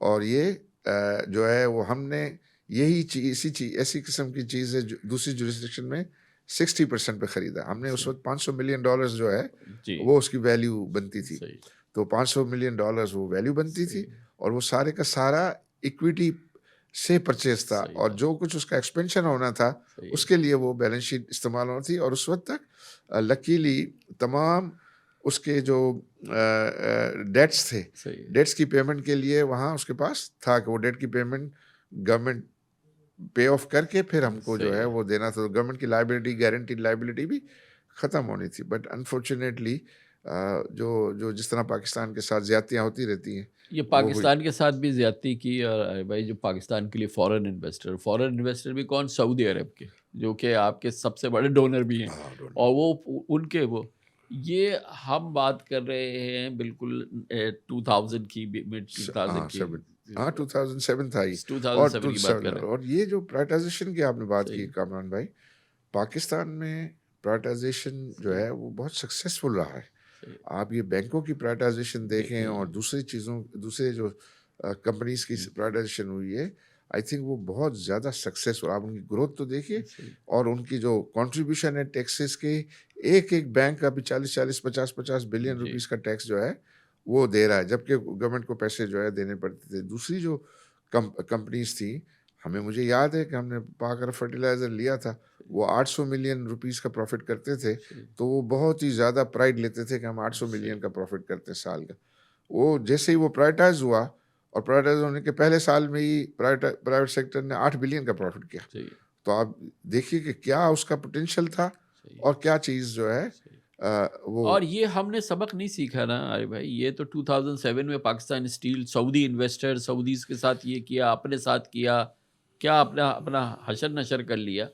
आज के दिन तक सऊदी इन्वेस्टर्स हैं, ये केई की प्राइवेटाइज़ेशन, हाँ, ये ये देखें हाँ, वो भी सऊदी इसको इसको इन्वेस्टर्स हैं, वो फैसला ही भी नहीं करते, एड़ियाँ रगड़ रहे हैं। उसको फैसला ही नहीं करते, हाँ, बल्कि उसमें ये तो जो सिलसिला इसमें बहुत मिसलीड किया जाता है एम्प्लॉइज़ को। जी, तो हमने तो ये देखा, स्टडी किया है कि जो पब्लिक सेक्टर में कंपनी की जो सैलरी बिल होता है, सही है, जब वो प्राइवेट में सेक्टर में जाता है तो कई गुना बढ़ जाता है। सही है, तो लेकिन उनको ये डराया जाता है और ज़्यादातर इसमें जो उनको डील भी दी जाती है, वो उनको हैंडशेक दिया जाता है सही। और वो कहते हैं कि आप 100% जो लोग हैं उनको वो अब्ज़ॉर्ब करेंगे। सेपरेशन सेपरेशन सेपरेशन है, गोल्डन हैंडशेक मिलेगा, बोलते हैं। वो मिलेगा। हाँ, और फिर उसी में से वो जो प्राइवेट सेक्टर होता है, वो 80-90% लोगों को रीहायर कर देता है। सही बात, तो उनको वो पैसे भी मिलते हैं सही है। और बेटर टर्म्स पे वो रीहायर होते हैं जी, सही, और कंपनी ग्रो करती है तो सही, उनको फिर और जो है मिलती है, इज़्ज़त, ज़्यादा लोगों को वो एम्प्लॉय करने के सही, काबिल होता है। लेकिन ये बहुत ज़्यादा जो है वो क्या था, और फिर ये बहुत ज़ुल्म है पाकिस्तान पे, ये जो सही।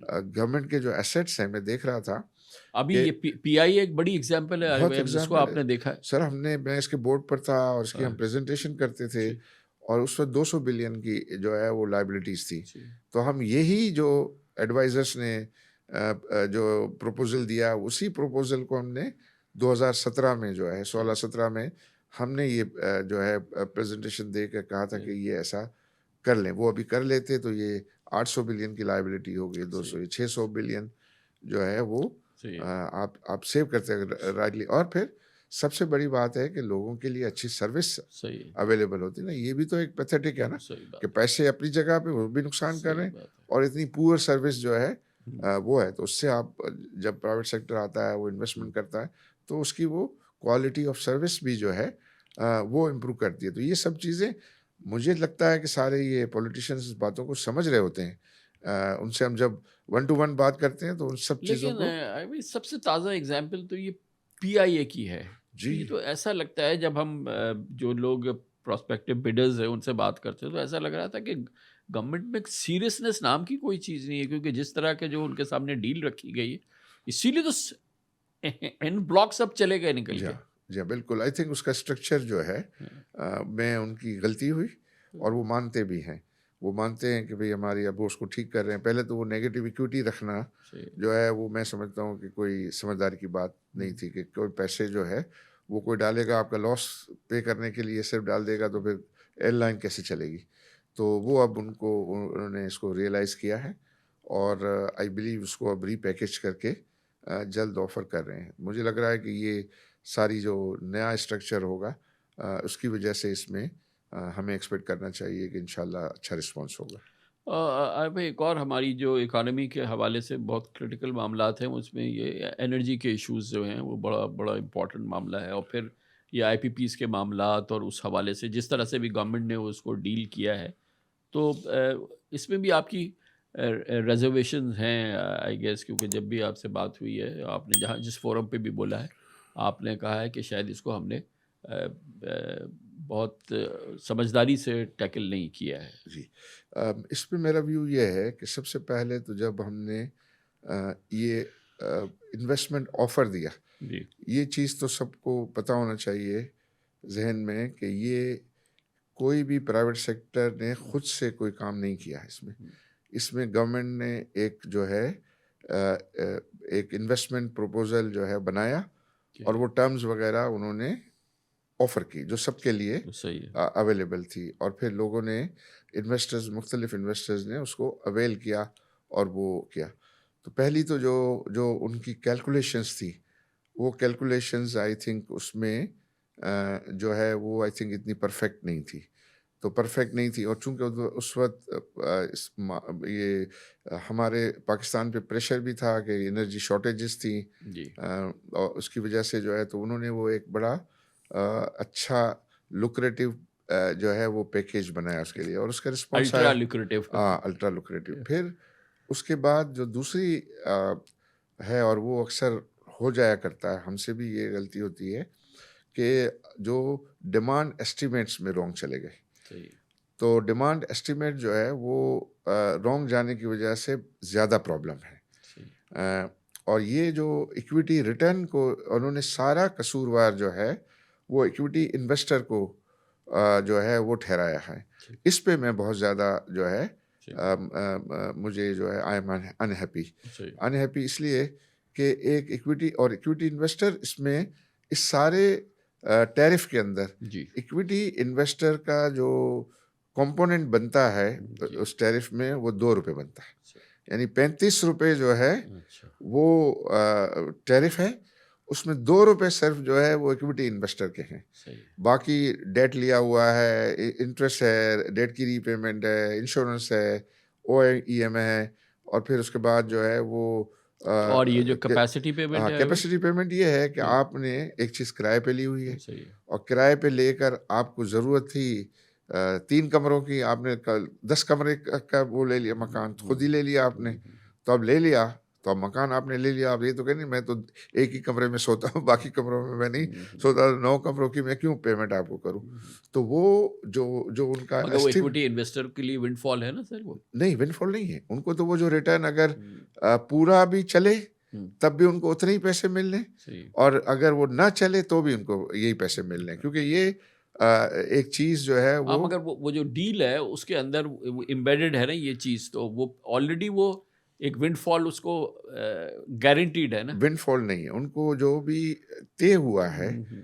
अग्री हुआ है, उसका इस सॉर्ट ऑफ एक किराया है। सही है। यानी आप उनकी इक्विटी का रिटर्न है, सही है। वो उनसे तय हुआ है कि आप जब इन्वेस्ट अगर करेंगे सही है। तो आपको डॉलर टर्म्स में इतना जो है वो रिटर्न मिलेगा। अब ये पूरा चलेगा तो थोड़ा सा जो है वो उनको बेटर वो मिलेगा, ज़रा मार्जिनल सा, और अगर नहीं चलेगा तो मार्जिनल सा थोड़ा कम। लेकिन ये ऐसा नहीं है कि अगर वो नहीं जो चलेगा तो उसको जो है वो पैसे मिलेंगे, नहीं चलेगा तो उसका तो फिक्स है। अब ये उस अकाउंट में है कंजप्शन, तो कंजप्शन के एस्टिमेट है वो रॉन्ग हो गए। तो अभी इस टैरिफ के अंदर मैं समझता हूँ कि ये हमने देख रहे थे कि 2 रुपये इक्विटी के हैं, और कोई तकरीबन 1.5 से 2 रुपया डेट सर्विस उसके इंटरेस्ट के हैं, फिर रीपेमेंट के 3 रुपये हैं, फिर ONM और इसके कुछ पैसे हैं, और फिर जो है वो एक्चुअल जो फ्यूल चार्जेस वगैरह हैं वो तकरीबन 17-18 रुपये बनते हैं, और 16 रुपये ये चीज़ें जो है वो बनती हैं। लेकिन चूंकि डिमांड की एस्टिमेट रॉन्ग चली गई, तो उसकी वजह से वो कंजप्शन नहीं है, तो उसकी फिर प्रोडक्शन भी नहीं होती, सही। तो वो प्रोडक्शन पे फिर वो स्प्रेड नहीं होती कॉस्ट, सही। तो वो कम नंबरों पे जो है वो कॉस्ट जो है वो स्प्रेड होती है सारी चीज़ों सही। की, तो उससे जो है वो कॉस्ट बढ़ जाती है। तो एक हमने स्टडी की, और स्टडी ये की कि हमारा ये जो नंबर्स हैं कि टोटल हमारे पास जो मशीन्स लगी हुई हैं वो 43,000 मेगावाट की लगी हुई है। 33,000 मेगावाट जो है वो हम ऑपरेटिंग कंडीशन में, और 22 से 23,000 मेगावाट जो है उसकी हमें ट्रांसमिशन लाइंस हैं, सही। और हम इस्तेमाल कर रहे हैं 13,000 12,000 इसके सही। रेंज में हम सही। जा। तो अगर ये कंजप्शन जो है वो हमारा 12,000 से 22,000 भी हो जाए, सही। तो ये वो इस 10,000 का तो रहेगा, क्योंकि टैरिफ हमारे पास जो T&D टैरिफ नहीं जो है। है वो टैरिफ 15 रुपये कम आ जाएगा। हाँ, हाँ। 15 रुपये सही। कम आ जाएगा अगर आपका जो है वो कंजप्शन आपका पूरी हो जाए। बढ़े। तो अभी क्या इसका इसका क्या जवाब निकला मेरी नज़र में? तो पहला जवाब तो निकला कि कंज़म्पशन को जो है वो आप हाँ, बढ़ाएँ तो उससे बहुत बड़ा निकलेगा। दूसरा, आप इसके ऊपर जो लोन्स हैं हुँ, उसकी जो रीपेमेंट है कामरान भाई, ये है आईपीपी 25 साल का, एग्रीमेंट 25 साल का है, सही, लेकिन जो लोन है ये 7 साल का है या बहुत सारा 10 साल का है। जी, तो इसका मतलब ये है कि 25 साल की जो है उसको आप 10 साल में उसका लोन रीपे कर रहे हैं। तो जो रीपेमेंट इंस्टॉलमेंट है वो टैरिफ में एम्बेड करनी एम्बेडेड है, पड़ती है। तो हाँ, एम्बेड करनी पड़ती है तो वो शुरू में उसकी कॉस्ट जो है वो बहुत ज़्यादा बेयर करनी पड़ती है सही, कंज़्यूमर को। तो दूसरा काम जो करना चाहिए, वो ये करना चाहिए कि हमें अपना डेट का रीप्रोफाइलिंग करनी चाहिए। सही, उससे अगर वो आप करेंगे तो 3 साढ़े 3 रुपए का बचत जो है, है वो फ़र्क पड़ेगा। तो तो और फिर इंटरेस्ट रेट अभी कम हुए हैं तो थोड़ा वो उसका भी हुँ, जो है वो रिलीफ़ आएगा। लेकिन ये जो इक्विटी होल्डर है, अच्छा, और इस सब का कसूरवार जो है और कैपेसिटी पेमेंट जो आप भी को भी अभी ये इंप्रेशन लग रहा था कि शायद इन्होंने ज़्यादती की है। एक्सचेंज रेट का भी तो बड़ा मसला है? एक्सचेंज रेट का भी जो है फ़र्क पड़ा है सही, डिवैल्यूएशन की वजह सही, से, सही, चूँकि वो डॉलर टर्म्स में सारे सही, रिटर्न हैं और सही, अगर लोन भी वो है, तो वो भी जो है पड़ा है। उसको जो जो ये कहा जाता था कि उनको बंद कर दो, अ, उनको ख़त्म कर दो, उनको ये कर दो, तो मैं उसको कहता था, मैंने चीफ़ ऑफ आर्मी स्टाफ से भी अ, सबके सामने कहा था अ, कि ये वो लोग हैं कि जो 1-1 लाख जॉब्स जो है वो प्रोवाइड करते हैं। वो सही, ऐसे ग्रुप्स हैं सही, हमारे उसमें कि 1-1 लाख लोगों को जो है वो रोज़गार दे रहे हैं। सही, अगर आप इनको इस तरीके से हैरेस करेंगे सही है, और अगर वो बददिल हो गए, सही, तो पाकिस्तान का जो है वो नुकसान होगा और सही, उनका जो मैं कहता हूँ कि अगर आप उनका छीन लें, उनसे कहें कि भई आप ज़ीरो, आपका कुछ भी नहीं है, सही, तो आपको 2 ढाई रुपए का जो है रिलीफ़ मिलेगा 35 में सही, से, जो कितना हुआ, मतलब ये 5% ऑफ द टोटल टैरिफ हुआ, तो कुछ भी वो सही, नहीं है जिसका दूसरा नुकसान है। तो वो मैं कहता हूँ कि आप इस तरह जो है वो है जो हैरेसमेंट वाले स्टेटमेंट जो है वो ना करें, उनको बदनाम ना करें, ऐसा ना करें कि जिससे उनको ये फ़ील हो कि हमको जो है वो हैरेस हो। आप अगर कोई रिलीफ़ चाहते हैं, सही। तो रीनेगोशिएशन तो हर वक़्त जायज़ है। भाई आज जब हम आपसे बात कर रहे हैं तो हैप्पीली वो ज़माना है कि जब नंबर्स पाकिस्तान के अच्छे हैं, हमारा एक्सचेंज रेट अच्छा है, हमारे रिजर्व्स बेहतर हो रहे हैं, हमारे करंट अकाउंट हमारा बेहतर है, हमारे ट्रेड डेफिसिट में बड़ी बेहतरी है और ओवरऑल हमारे रेमिटेंसेस बड़े अच्छे हो रहे हैं, हमारी ग्रोथ भी हमें थोड़ी बहुत नज़र आ रही है, फिर एक्सपोर्ट्स भी हमारी थोड़ी बेहतर हुई हैं, तो ये एक बड़ा अच्छा ज़माना है माशाल्लाह जिसमें कि हम बात करें डाउन द रोड आपको पाकिस्तान ख़ास तौर पे 25, 26, 27 ये कैसा नज़र आ रहा है? आगे हमारे इंटरेस्ट रेट भी कम हुए हैं जी। और भी कम हो रहे हैं, ज़ाहिर है मज़ीद कम हो रहे हैं। जी, आई थिंक ये आपने मुझे अक्सर सुना होगा कि मैं ये समझता हूँ कि हम आईएमएफ के प्रोग्राम में पाकिस्तान जो है वो अच्छा चलता है। अच्छा चलता है मतलब गवर्नमेंट के फाइनेंसेस अच्छे सही, चलते सही, हैं। सही, उसका ज़ाहिर है उसकी कॉस्ट आवाम को आती है, सही, तो आवाम को उस तो ज़ाहिर है उनकी चीखें निकलती हैं और वो सही, जायज़ भी चीखें निकलती हैं। लेकिन चूँकि पिछला जो मिसमैनेज हुआ होता है, तो हम फिर हुँ, ऐसी वल्नरेबल पोज़ीशन में आ जाते हैं कि फिर आईएमएफ के पास जाना पड़ता है और आईएमएफ फिर सही, हमको वो प्रिस्क्रिप्शन देता है कि जो वो अपने गवर्नमेंट के सही, फाइनेंसेस को ठीक करने के लिए आवाम पे जो है हुँ, वो बोझ पड़ते हैं। तो उस वजह से और अभी हमने देखा कि हुँ, उनकी प्रिस्क्रिप्शन जो है काम दिखा रही है। काम दिखा रही है, तो हमने सही, देखा कि इन्फ्लेशन नीचे आया, इंटरेस्ट रेट नीचे आ रहे हैं, सब चीज़ें में हुँ, स्टेबिलिटी, दूसरी चीज़ों में जो गवर्नमेंट ने इक़दामात किए हैं, उसकी वजह से भी, और उन्होंने जो गवर्नमेंट पे फाइनेंशियल डिसिप्लिन लागू किया, उसकी वजह सही, से बेहतरी है। तो हम डिफ़ॉल्ट की पोज़ीशन में थे, अब वो डिफ़ॉल्ट की पोज़ीशन से हम निकल आए हैं और उसमें आई थिंक गवर्नमेंट को जो है वो क्रेडिट देना चाहिए कि उन्होंने इतने डिफ़िकल्ट फ़ैसले जो है सही, वो लिए और उसको हमें डिफ़ॉल्ट से जो है वो जो मदद बचने में मददगार हमें साबित हुए। तो उसमें जब तक हम आईएमएफ प्रोग्राम में हैं, अगले 37 महीने या जो जी, बाकी जी, रह गए हैं वो 37 महीनों में से, हुँ, उन महीनों में तो मुझे लग रहा है कि सारा डिसिप्लिन चलेगा हुँ, और हम जो है एक्सटर्नल अकाउंट वगैरह पे कंफर्टेबल नज़र रहेंगे, आते हैं और ये चीज़ें बेहतर भी हो रही हैं, रेमिटेंस भी सही, हो रहा है। तो उसमें तो जो है वो चीज़ें इस वक़्त तक ठीक लगती हैं और अभी और बेहतरी आनी है। सही, बेहतरी इन द सेंस कि अभी हम ये कह सकते हैं कि ये जो चीज़ें आपने भी गिनवाई और हुँ, मैं भी कहता हूँ, उससे गवर्नमेंट के फाइनेंसेस ठीक हुए हैं। या इसको हम जो इसको कहते हैं कि मैक्रो इकोनॉमिक स्टेबिलिटी जी हुई है। आई है, लेकिन अभी भी बिजनेसेस पूरी तरीके से रिवाइव नहीं हुए होंगे। देखा ना, सही। एक तो ये है कि महंगाई हो गई, तो अब हम जब इन्फ्लेशन की बात करते हैं तो मजीद महंगाई होने की रफ्तार कम हुई कम है। हुई जो है। पिछली महंगाई हो गई है जी, तो वो वो तो तो हो करना ही, गई है। वो तो हो गई है, जी, वो तो है। सही, अब उसको कम करना सही, की सही, ज़रूरत है, तो सही, उसको हाँ। कम 2 तरीकों से किया जाता सही, है, तो उसकी प्राइसेस कम हो सही, या लोगों की आमदनी बढ़े। आमदनी। तो आमदनी बढ़ाने के लिए आपकी ग्रोथ होगी, तो लोगों को रोज़गार के जी, मौके होंगे, उनकी मार्केट वैल्यू जो है वो बढ़ेगी। बिज़नेसेस में जब वो सही है, ग्रो करते हैं तो उनके लोगों की ज़रूरत होती है, ठीक है। तो एग्ज़िस्टिंग लोगों की भी वो सैलरीज़ बढ़ाते हैं और नए लोगों को भी जो सही है है। वो हायर करते हैं। आई बिलीव कि इनके पास अच्छे एक्सपर्ट हैं, अब इनके जो लोग वो अपने साथ मिला भी रहे हैं, तो अच्छे लोग हैं, हुँ, हायर वो प्रोफ़ेशनल हैं, तो वो ये सब चीज़ें हिसाब-किताब करके उनको दें सही है, और वो उस डायरेक्शन में अगर वो इक़दामात करेंगे, तो मैं समझता हूँ कि बहुत जल्दी टर्न अराउंड। और पाकिस्तान, चूँकि पाकिस्तान में हर वो चीज़ होना बाकी है, सही, जो दुनिया भर में हो चुकी है। सही है, तो अपॉर्च्युनिटी, कैपिटल को तो अगर अपॉर्च्युनिटी चाहिए तो वो पाकिस्तान है। सही बात है, पाकिस्तान में सब कुछ होना बाकी है, सही और है। जब ये पाकिस्तान में ये सब चीज़ें होंगी, तो आई थिंक सब इट विल बी बिज़नेसमैन भी ऑलराइट। उससे मुस्तफ़ीद होंगे, प्रोफ़ेशनल सैलरी क्लास भी जो है वो जी, मुस्तफ़ीद होंगे, लोगों में जो है वो खुशहाली आएगी, मिडल क्लास सही है, ग्रो करेगा।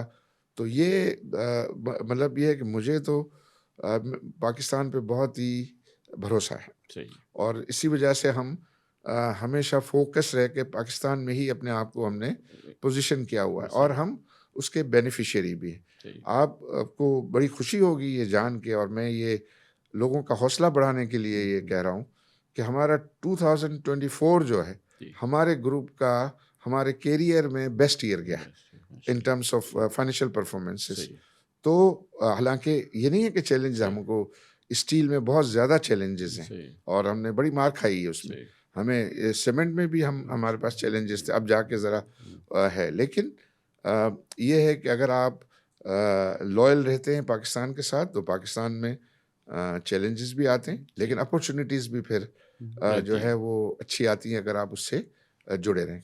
चलिए, जो बेस्ट ईयर आपके लिए बेस्ट ईयर माशाल्लाह पाकिस्तानियों के लिए भी बहुत अच्छा साल रहा है जी। 2024 और इसी उम्मीद के और साथ। खुशी की बात है कि इस बेस्ट ईयर में नुक्ता जो है वो लॉन्च हुआ है, थैंक और यू नुक्ता सो लॉन्च हुआ है, मुझे बड़ी खुशी है आपके लिए, बहुत नेक ख्वाहिशात कि आपने एक बहुत बड़ा बोल्ड स्टेप जो है वो लिया है, और मुझे आपको, आपकी टीम को, बच्चों को देखकर मुझे बहुत ज़्यादा खुशी भी है, और मुझे उम्मीद है कि इंशाल्लाह you will excel. Thank you so much. आमीन, आमीन, सुम आमीन। बहुत-बहुत शुक्रिया अरे भाई, बहुत-बहुत शुक्रिया। Thank you very much Indeed.